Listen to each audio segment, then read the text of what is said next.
glue some gears on it and call it steampunk. That's the trendy fashion nowadays. A copper-painted chunk of some 1980s junk will fetch a pretty penny on eBay.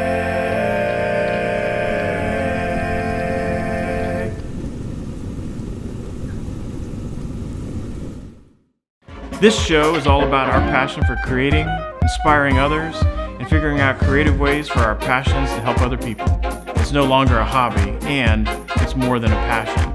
It's a way of life. When we started just 8 years ago, it was all about having fun. Then, that fun grew into a bit of an obsession. We started building larger props, massive costumes, and even vehicles. We fell in love with steampunk and cosplay, and Hatton Cross Steampunk has become a worldwide presence. My name is Dave Lee. We are Hatton Cross Steampunk, and this is HCS Creates.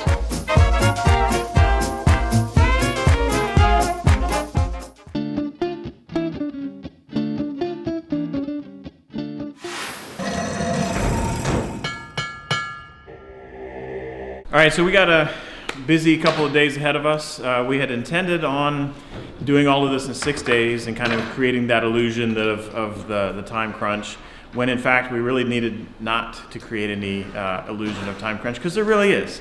And so instead of doing 6 days, we're filming in 6 days, but we did a little bit of prep work a few days beforehand, and we've done a lot of prep work in the 2 weeks in between the first 3 days and the second 3 days of filming, which was over Christmas. So presented a challenge, visiting family and all that kind of good stuff. And we employed the heck out of Rusty, our robot friend, carpenter extraordinaire. And he's done some pretty amazing work, and look forward to showing you that and taking advantage of the last 3 days of filming to get all of this wrapped up and done. So. And I'm also pretty stoked about our new aprons. The first couple ones came in today from Master Creations Enterprises, and from our good friend Mike Parodi, who's also HCS. So I'm gonna look forward to getting this thing dirty and broken in. Let's get started. So today I'm working on doing the werewolf head. I took a werewolf head from another manufacturer, and I put it on my helmet so that when I put it on top of my head, I will be a little taller. I'm hoping to get as tall as Dave, but hope springs eternal. So right now I'm getting ready to carve out the area for the eye, because this one is a little more cartoony than I like, and nobody likes a cartoony werewolf. So I'm going to be putting the eye in here and having to carve that out so that the eye will fit in it and make it look more wolf-like. And I'll also be building up the muzzle and making it snarl instead of having that happy-go-lucky cartoon look. So that's what I'm working on today.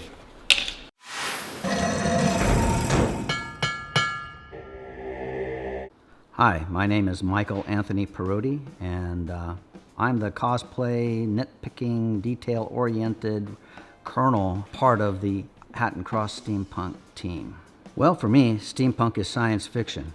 I grew up in the late 50s and grew up watching all the old movies on a black and white screen, War of the Worlds, Time Machine, and once I saw the costumes and the inventions on the screen, I wanted to do that myself. Then I met Dave Lee at Hatton Cross Steampunk, and he got me involved in this steampunk thing, and I realized shortly thereafter that I was steampunk before steampunk was steampunk.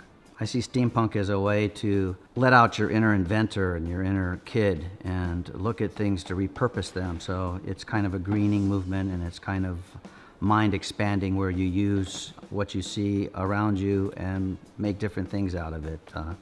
What looks like a piece of PVC pipe to somebody ends up becoming a machine gun. What looks like maybe a lamp or a candlestick becomes part of a space gun.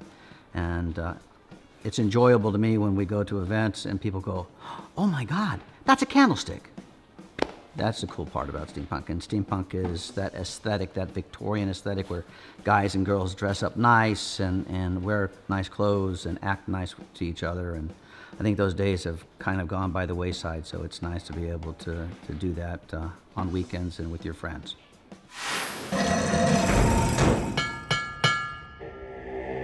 My main focus for the day will be painting the backpack. So I've already started. The last time we filmed, we finished covering the backpack in 4 layers of the liquid plastic paint, and then we covered it with a high gloss black enamel paint. So that way it's nice and glossy, it's easier to paint. I've already started to go in here with graphite paint to kind of add a little bit of dimension, and I'll go in and outline a little bit of this here too and add some extra pops of color. And when I'm done here, I'll help out with my mom wherever I can. Hey, what are you working on? So I'm working on the special weapon for you. Okay. It's gonna be, I started out with something really kind of from an inexpensive store and spray painted it, glued on some detail. I'm gonna make talons for it and cover it with a little bit of the fur that we got. So she's gonna wear the backpack, and that's kind of covering one arm, and I'm gonna be working on the other arm.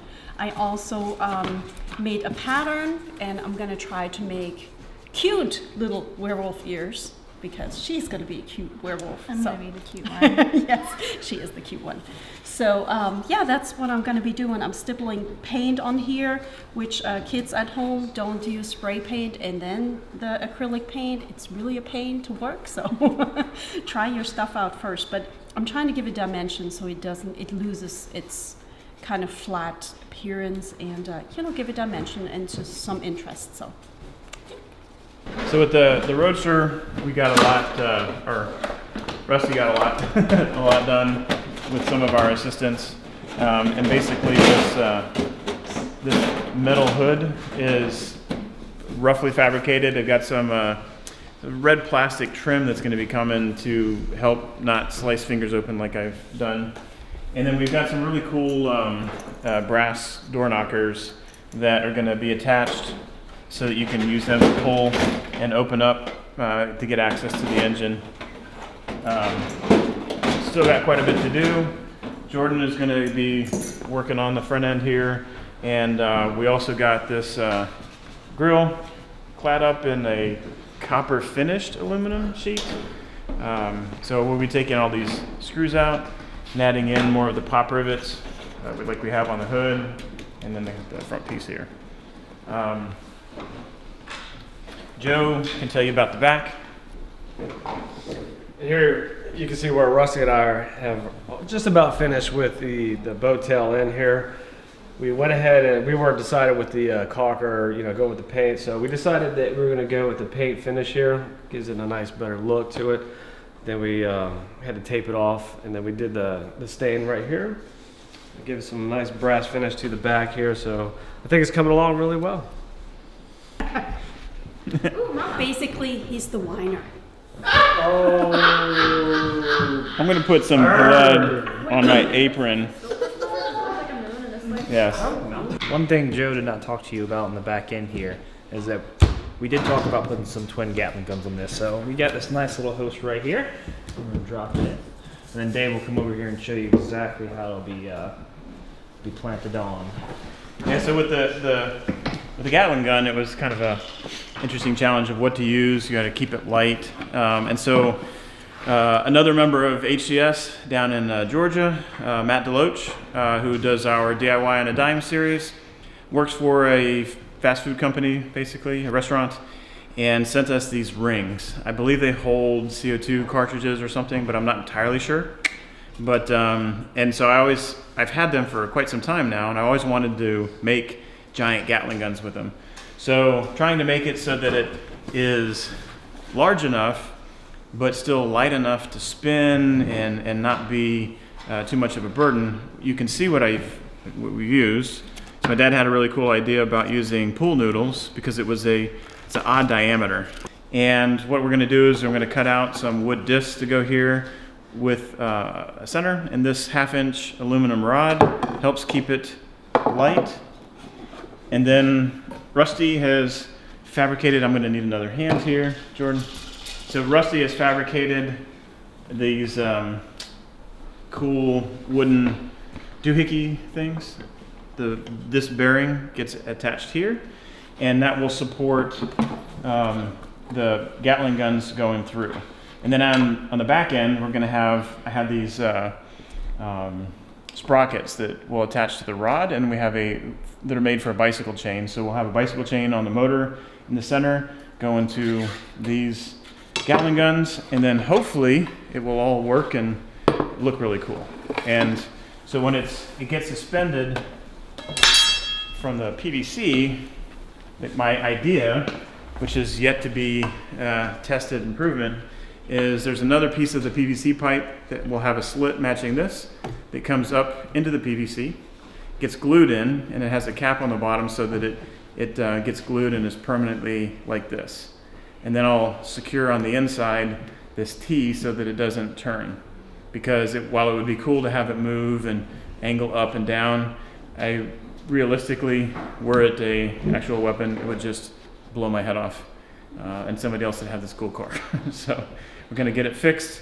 And since this is for the Wild West Con, what it is actually is not a bullet projectile weapon. It is a dart tranquilizer weapon. Since this is being made for the Wild West Con in Tucson, Arizona, their theme being dinosaurs and robots, this vehicle actually is a patrol vehicle for the 1893 Chicago World Fair, also known as the Columbian Exposition. And little did people know now that back then they had a dinosaur exhibit. And this vehicle was the patrol vehicle for that exhibit. And these guns are not projectile weapons. They are, I guess, projectile weapons, but these guns shoot tranquilizers in case one of the dinosaurs were to escape. And so that's why these big Gatling guns are the way they are. And so this is the patrol vehicle for the Columbian Exposition dinosaur exhibit.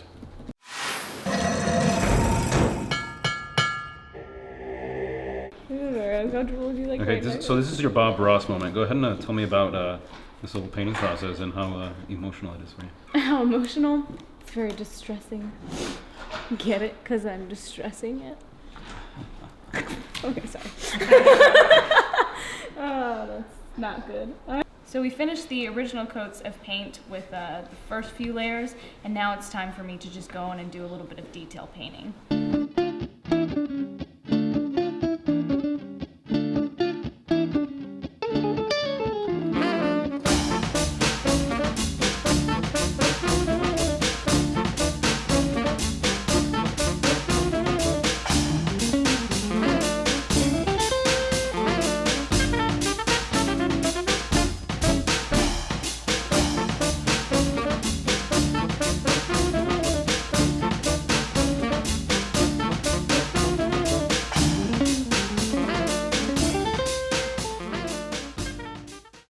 What I'm doing right now is I'm working on trying to give that snarl look that the wolves have.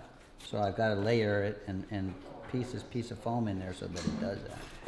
I'm trying a new technique here. I'm using the blue foam with barge cement to see if that's going to hold, but it's being difficult, so I may have to change over to something else.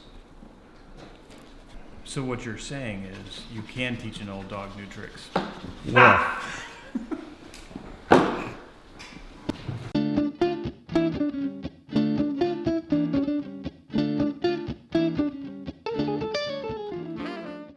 So the premise would be that, you know, your dog is turned into a werewolf, and then you only have nails that come out like that, like a paw. Gotcha. Right? Right. The other way wolves are done, werewolves are done, is they have fingers that have elongated. And then they have a nail that comes out, goes like that. And the joints are, that's the way I'm going to do mine. So I'll have extensions off the gloves. Since you've already got this, in order to save what you have here, Build it up with I would build it up with foam and then cover the foam over with fur. All that's coming out are these. Yeah? Right. Oh. Many of us steampunk girls like to wear bustles. Some of us don't. But if you're trying to make one yourself, the cheapest and fastest way is go to your local thrift shop. There's lots of different ones, and pick out an old curtain. Now the cool thing about the old curtain is that it already has a tunnel sewn up in here.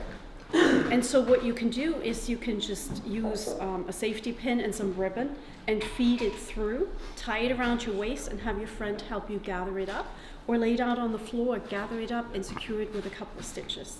So curtain, $4, bustle coming up next.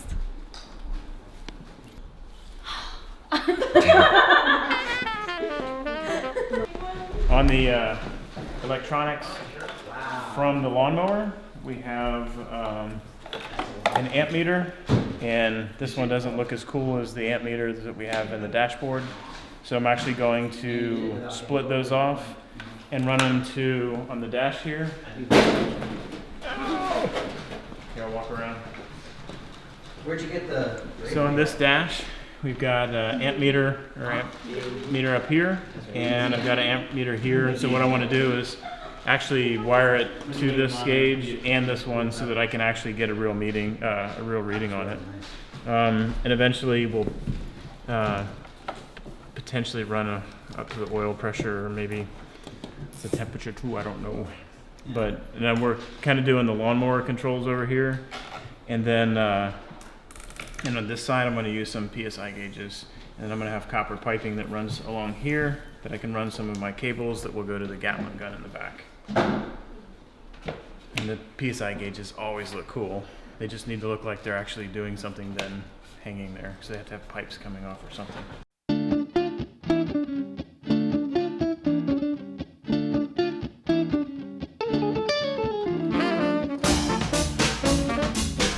Isn't that freaking pretty?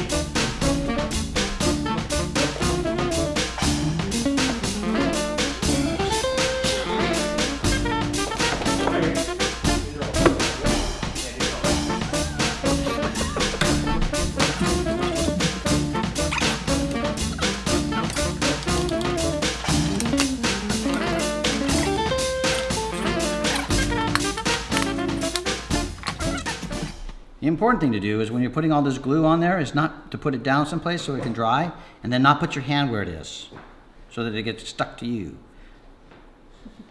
Don't ask if I've ever done that, because I say I didn't, but it is the voice of experience. So I'm placing them over there.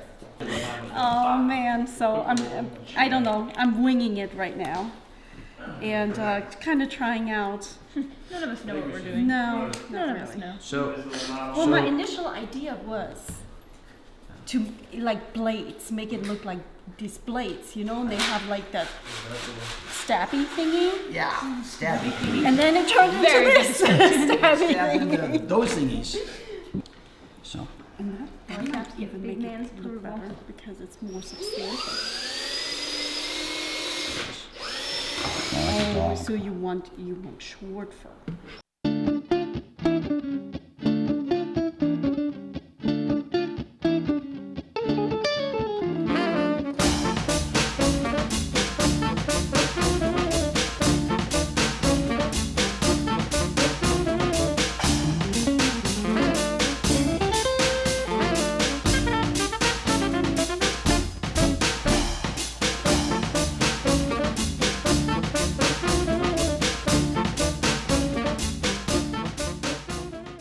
Joe looks a little nervous.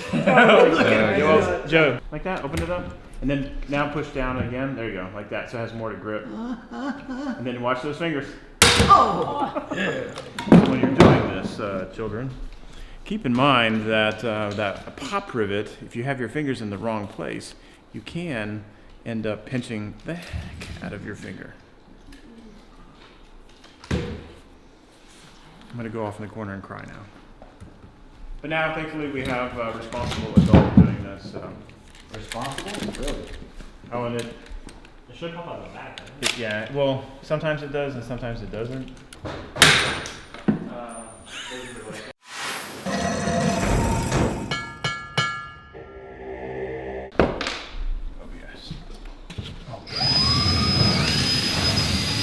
I think like on the body though, it needs like around here and all. This whole stuff needs all of that that metallic color.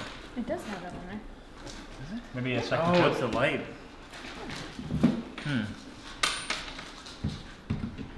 Then I would say take some of the silver and dry brush the edges like this. Do you want me to show you? Or? I've already done that. Oh yeah, just like that. Just like that. So if you do that, it'll make more of this hot, but not on like these edges maybe, or well, whatever you feel like. Okay. Where's your rust that you were talking about? My rest? The rust color you were talking about? Yeah, Oh, I that. just mixed a bunch of stuff together and made brown. So, that's how you make So rust. technical. They're trying to murder us. Don't need any kind of blend.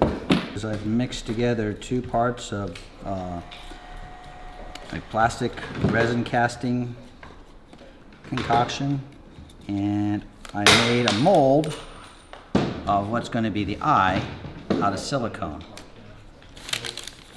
And now I will carefully pour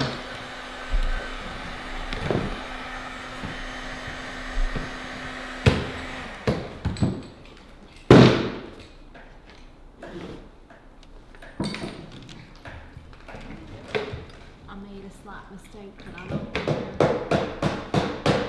Why don't you put a happy little trio? Huh? Why don't you put a happy little trio? Happy little tree. You never watched Bob Ross. in about an hour. That'll be ready to go.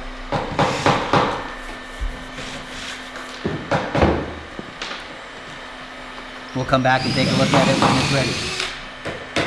These are going to be mounted here on the side, and they're going to have my headlights. So I couldn't find any lanterns that were affordable, you know, the coach lanterns. And so even though I've got some, I didn't want to take them off of another vehicle. And then I found these desk lamps, which you see the lamp over there. That's one of them that was in our thrift shop. And I had one in the garage, and so I'm changing the base so it's smaller. And then this will sit in. LED headlight will be here, and so I'll have kind of a cool looking, different headlights.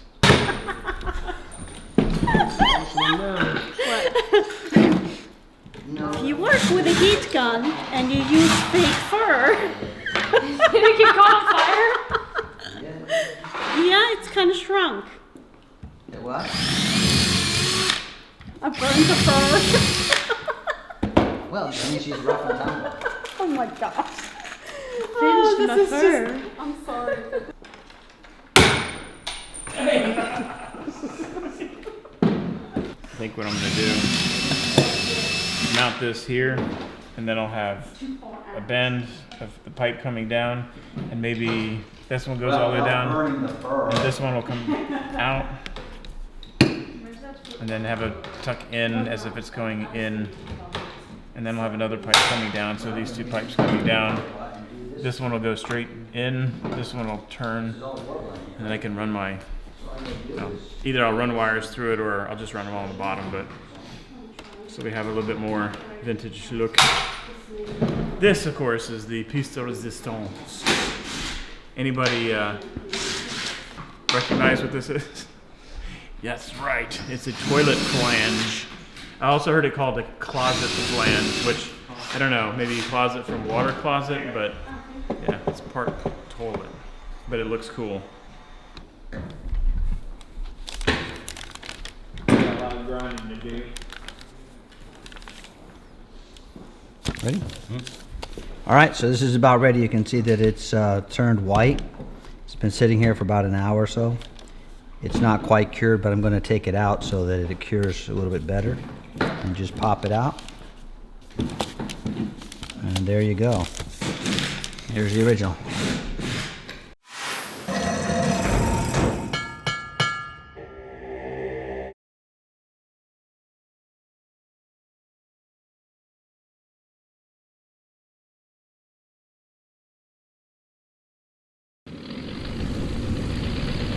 Just glue some gears on it and call it Steampunk. That's a trendy fashion nowadays. A copper-painted chunk of some 1980s junk will fetch a pretty penny on eBay.